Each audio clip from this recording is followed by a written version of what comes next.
15절에서 23절의 말씀입니다. 제가 좀 공부하고요. 마지막 절 23절을 같이 한번 읽어보겠습니다. 성막을 세운 날에 구름이 성막 곧 증거의 성막을 덮고 저녁이 되면 성막 위에 불 모양 같은 것이 나타나서 아침까지 이르렀으되 항상 그러하여 낮에는 구름이 그것을 덮고 밤이면 불 모양이 있었는데 구름이 성막에서 떠오르는 때에는 이스라엘 자손이 곧 행진하였고 구름이 머무는 곳에 이스라엘 자손이 진을 쳤으니 이스라엘 자손이 여호와의 명령을 따라 행진하였고 여호와의 명령을 따라 진을 쳤으며 구름이 성막 위에 머무는 동안에는 그들이 진영에 머물렀고 구름이 성막 위에 머무는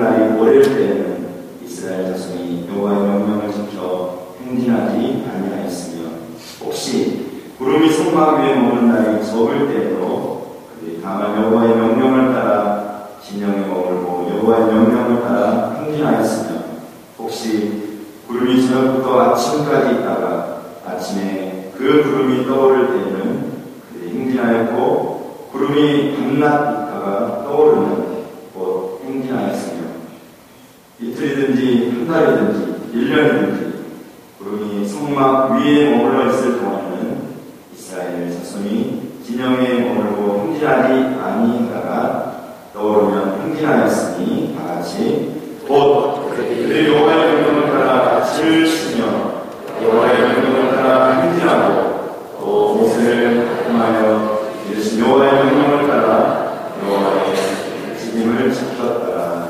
아멘.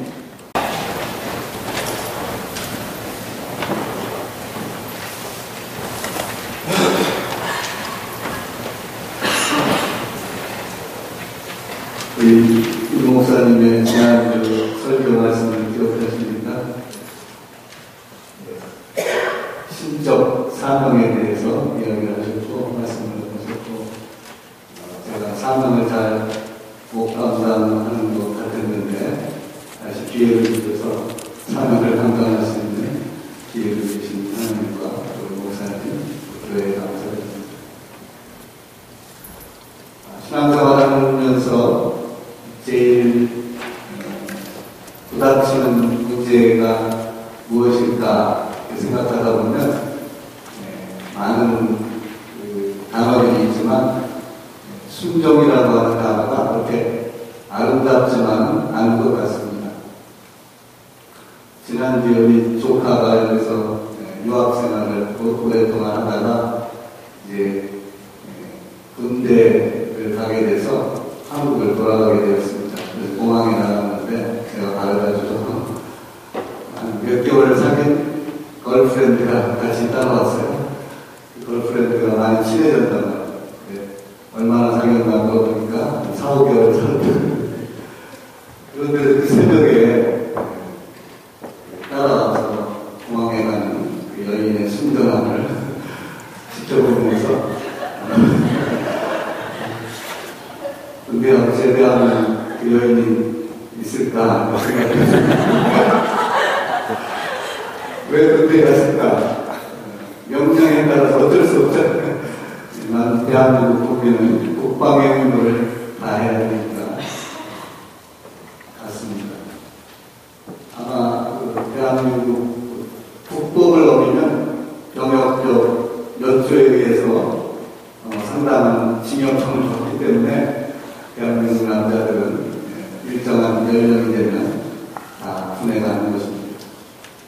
그것은 어쩌면 자동적이라기보다는 법이니까 어떤 사람은 자원해서 사는 사람도 있지만 대부분은 법이니까 할 수 없이 따라가는 것이 그것이 법의 질서이면서 권위입니다.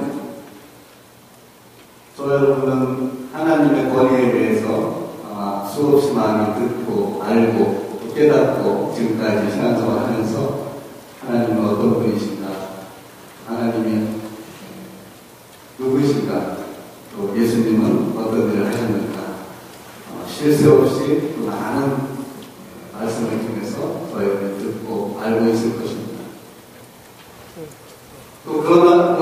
거부하고 하나님의 그 모든 명령들을 절대적으로 순종하며 사는 사람은 하나도 없습니다. 저부터 예외 없이요. 그러나 그리스도인이라고 하는 것은 순종하면서 제자가 되는 것입니다. 요한복음 3장 36절에 보니까 아들을 믿는 자는 영생이 있고 그랬습니다. 아들을 우리가 예수 그리스도를 믿음으로 말미암아 이터널 라이프, 이터널 라이프, 지저스 크라이스트.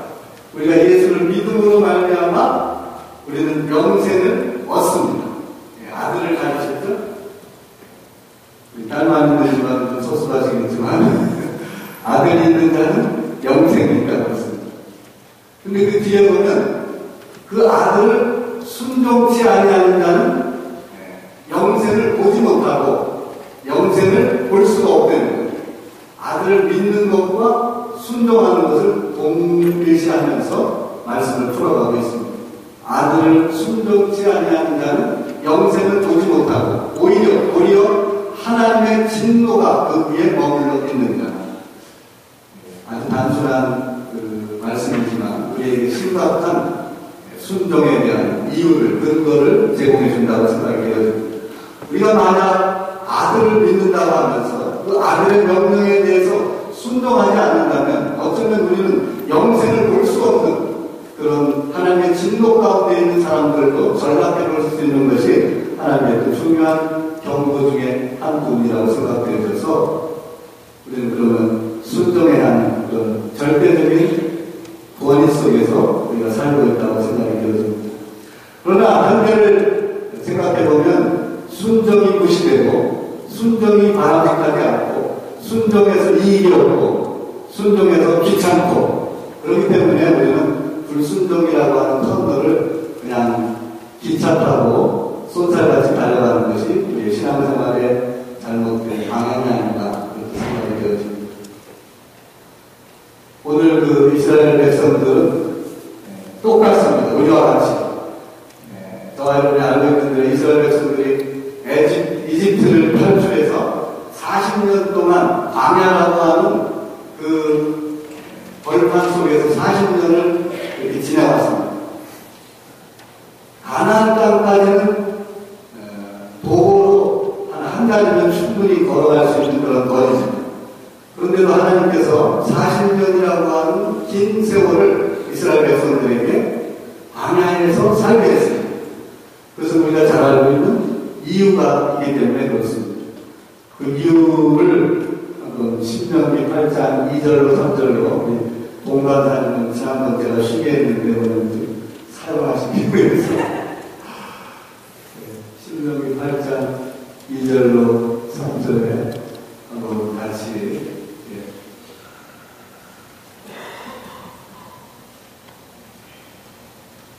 보셨죠?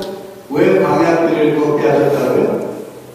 여기 보면 이는 너를 낮추시며 너를 시험하사 내 마음이 어떠한지 그 명령을 지키는지 지키지 않는지 알려 하십니다. 너를 낮추시며 너를 줄이게 하시며 또 너도 알지 못하면 내 조상들도 알지 못하는 만나를 내게 먹이신 것은 사람이 어떻게 해요? 떡으로만 사는 것이 아니요 하나님 입에서 나오는 모든 말씀으로 살게 하는 것을 가르치기 위해서. 그렇다고 한다면 우리 인생의 기간이 그런 기간이라는 그리스도인이 예수님을 믿고 신앙을 세례받고 출발하면 하나님 나라 갈 때까지 인생의 기간이 있는데 물론 생명이 긴 사람도 있고 짧은 사람도 있지만 그 기간이 하나님 우리에게 주신 광야 같은 인생인데 거기서 깨닫게 하는 하나님의 보석 같은 그 진리의 세월에 숨어있는 이유가 있다는 것입니다. 우리가 명령을 지키는지 안 지키는지. 구약에는 율법이라고 하는 명령을 하나님이 성경으로 주셨습니다. 그래서 그 율법을 늘 중심에 모시고 살았어요. 성막이라고 하는 것은 하나님이 함께한다는 증표로 이스라엘 백성들이 하나님이 제시하신 모양대로 다 만들었어요. 이렇게 만들고 재단도 만들고 뭐를 만들고 그 안에 십계명이라고 하는 하나님 언약도 하면서 완전한 성막을 만들어서 그 성막을 옮기면 하나님이 같이 옮기고 그 성막이 구름이 그 성막 위에 머물 때는 움직이지 않고 민수기는 넘버스 인구를 센 것입니다. 인구를 셌는데 무엇을 셌냐면 병정들만 셌습니다. 60만 3,550명이라는 이스라엘 백성들이 20세 이상 싸움에 나갈 만한 전쟁터에 나갈 만한 청년들의 이름 숫자를 센 것입니다. 60만이었습니다. 아마 이스라엘 백성 전체를 계수한다면 한 200만은 훨씬 넘었을 것으로 그렇게 추측하고 있습니다. 왜 병정들만 셌을까요? 그것은 전쟁이라고 하는 특수한 인구가 그들에게 있기 때문에 그렇습니다. 전쟁은 다 참여하지만 전쟁을 대표해서 싸움에 나갈 수 있는 사람을 뽑아서 특별히 계수해서 그 모세가 하나님의 명령에 따라서 이스라엘 백성들을 계수했습니다. 결국은 광야는 전쟁을 하는 연습장인 동시에 훈련장이라는 것입니다. 언제 적이 나타날지 모르니까 늘 깨워서 준비하고 있어야 되는데 그 전쟁에 준비하지 않으면 우리는 하나님을 시험하게 되고 우상 숭배하다가 그들이 광야에서 또 간음하다가 또 불평하다가 그렇게 수없이 하나님의 사람들이 그렇게 죽어갔다는 것입니다. 얼마나 억울한 것입니까? 하나님이 들어가야 마땅히 가야 할 천국에 가나안 땅에 물론 영적인 의미로 그렇게 해석이 되어지는 것이지 그들이 다 지옥 갔다 그런 말은 아닙니다. 하나님이 큰 그림을 통해서 민수기서에서 가르쳐주는 내용 계시록까지 하나님의 계시가 이렇게 흘러 가는데 민수기까지에서는 그런 계시로 우리에게 보여주셨다는 거예요. 그래서 우리 시대에는 민수기를 보면서 그들은 결국 우리 때문에 그런 고난을 받았구나라고 해석할 수 있는 거죠. 하나님 우리를 사랑하셔서 그들이 광야에서 그렇게 불순종하다가 멸망받은 것은 나를 경계하기 위해서 오늘 살고 있는 저와 여러분을 경계하고 깨어있게 하기 위해서 그들이 불순종하다가 그런 멸망을 받았다는 것을 예로 들어서 그렇게 가르쳐주고 있는 것입니다. 그렇다고 한다면 불순종은 무서운 죄악이고 불순종은 우리에게 심각한 결과를 가져준다는 것을 우리가 다시 한번 가르쳐주는 하나님의 사인이라는 것입니다. 그러나 우리는 율법을 다 지킬 수 있는 사람이 처음에 얘기한 적이 없다고 했습니다. 이스라엘 백성도 한 2년, 1, 2년 정도는 잘 지키는 것 같습니다. 오늘 본문에 보면 여호와의 명령을 따라 진행하고 명령을 따라 순종해서 그들이 먹는 동안에 거기 그대로 있었다. 하나님의 인도와 보호와 하나님의 그 같이 하심 속에 그들이 항상 동행했습니다. 우리는 어떻게 동행하죠? 잘 알고 있는 대로 성령님이 내 안에 인격으로 오셨기 때문에 이제는 홀리 스피릿과 동행하는 거죠. 내 안에 누군가가 계시는 예수를 믿는 사람에게는 또 다른 인격 나는 나인데 내 안에 계신 그 홀리 스피릿 성령이 내 안에 인격으로 오셔서 나를 가르쳐 주시고 깨닫게 해주시고 예배하게 하시고 찬양하게 하시고 사랑하게 하시고 하나님의 말씀을 지킬 수 있는 그 성령님이 내 안에 인격으로 오셔서 나를 컨트롤하는 거예요. 좋은 의미로 나를 어떻게 천국 갈 때까지 주님을 닮게 하기 위해서 예수 닮은 형상으로 만들기 위해서 나를 갈고 깎는 것이 광야처럼 우리에게 신앙생활의 수준으로 있는 것입니다. 근데 우리는 다 떡으로만 살려고 생각하는 경향이 있습니다. 하나님이 주신 만나로 살고 생수로 살고 영생으로 살고 십자가의 은혜로 살아야 되는데도 불구하고 세상이 너무 커보인다고 볼 수 있겠습니다. 육신의 정력과 만복의 정력과 이생의 자랑이 이러한 것들이 다 아버지께로부터 온 것이 아니라 세상으로부터 왔다고 했습니다. 이 세상으로부터 온 그 것들이 크게 보일 때 하나님의 명령은 작게 보이는 것입니다. 그러나 하나님의 명령이 크게 보일 수 있는 근거가 있다면 나는 이 말씀 밖에는 이 말씀으로 밖에는 내 생명을 유지할 수 없습니다 라고 고백하면서 말씀대로 살기를 작정하고 순종하고 걸어갈 때 말씀이 크게 보이고 천국이 가까이 있고 멀리 계신 그 천국이 아니라 어쩌면 오늘 하나님 나를 부르시는 가야 될 그 천국에 대한 소망과 기대와 준비하면서 영적인 신부로 그렇게 단장하며 갈 수 있을 것입니다.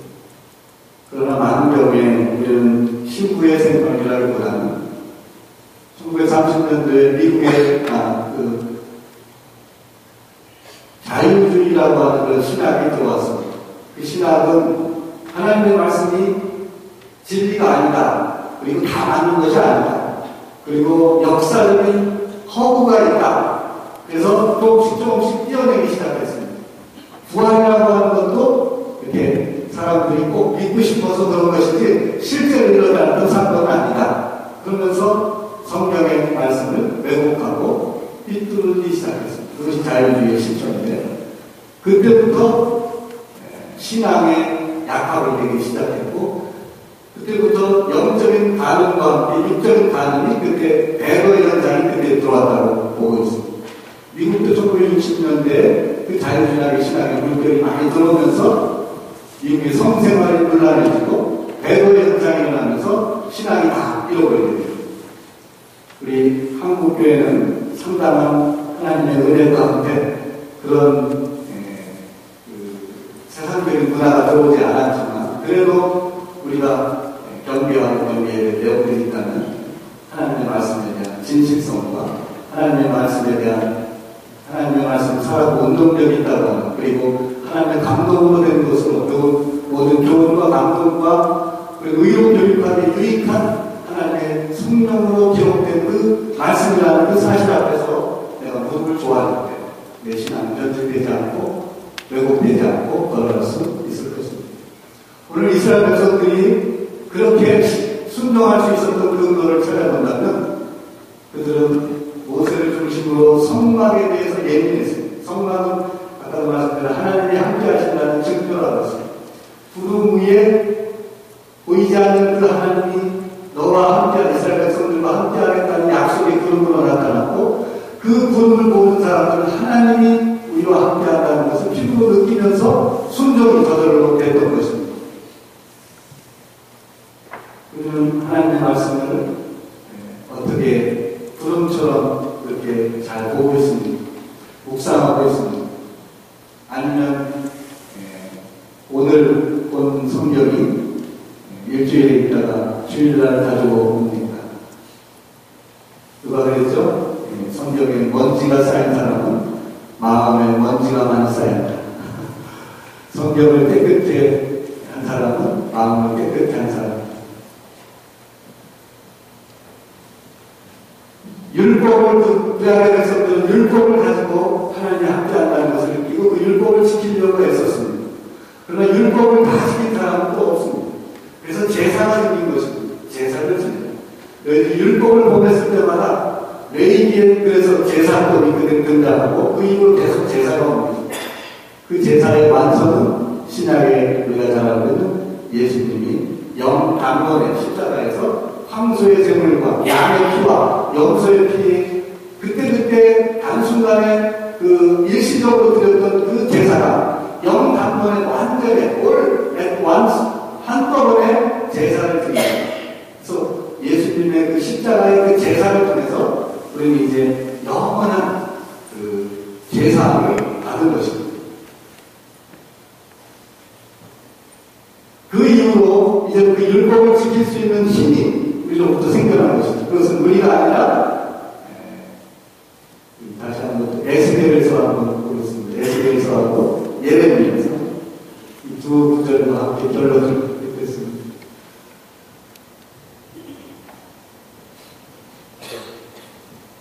네, 한번 같이 읽어드리겠습니다. 또 새 영을 너희에게 주고 새 마음을 너희에게 너희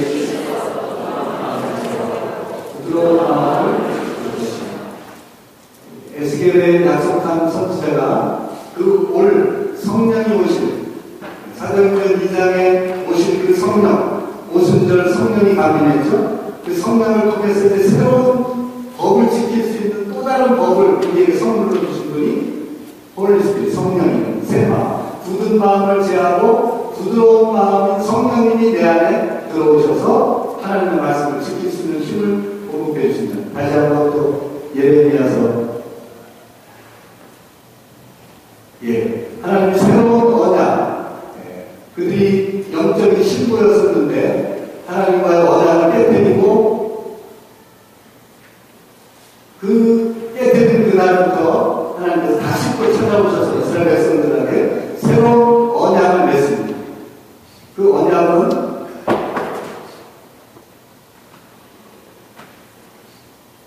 그 뒤에 한번 곧 내가 거기 같이 읽겠습니다.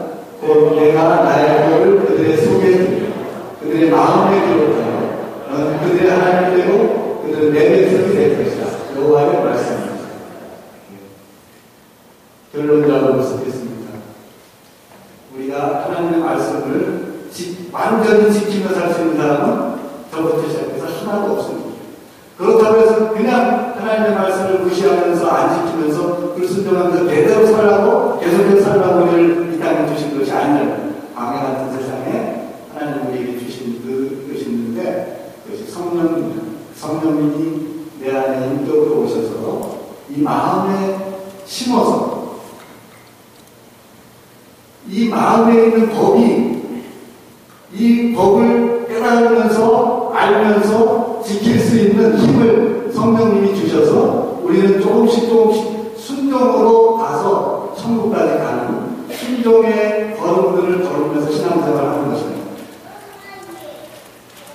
그러면 그 순종이라는 것이 여러 가지 공명이 있겠지만 하나님께 순종하는 것이 있고요. 그 다음에 교회의 질서와 권위에 또 순종하는 것이 있고요.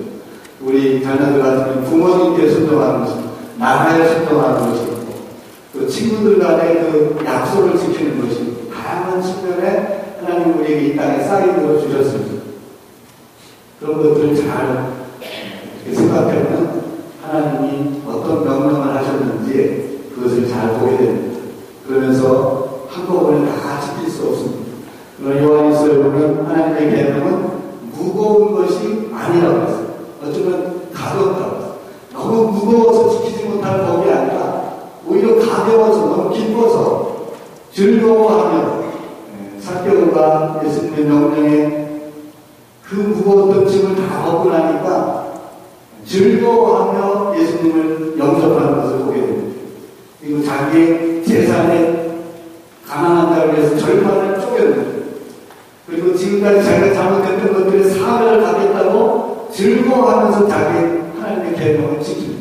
지금까지는 다른 사람을 빼앗고 욕심 부리면서 하나님 없이 살았던 그 인생이 예수님의 은혜를 받고 나니까 가볍게 즐거운 마음으로 가난한 자를 사랑하게 되고 연약한 자를 생각하게 되고 자기가 지금까지 살아왔던 삶의 그 족적들이 회개가 되고 그래서 주님을 새롭게 자기 주님 집에서 영접하면서 즐겁게 계명을 지키는 사개오처럼 하나님의 계명이 우리 안에 더욱더 성령으로 들어오셔서 이제 율법을 지킬 수 있는 힘을 주셔서 못 지킬 때마다 우리는 비관하고 낙심하는 자가 아니라 못 지킬 때마다 예수 그리스도가 완전하게 지켜주신 그 모범을 따라서 그 의가 나에게 있기 때문에 계명을 못 지키다고 우리가 지옥 가는 것은 아니에요.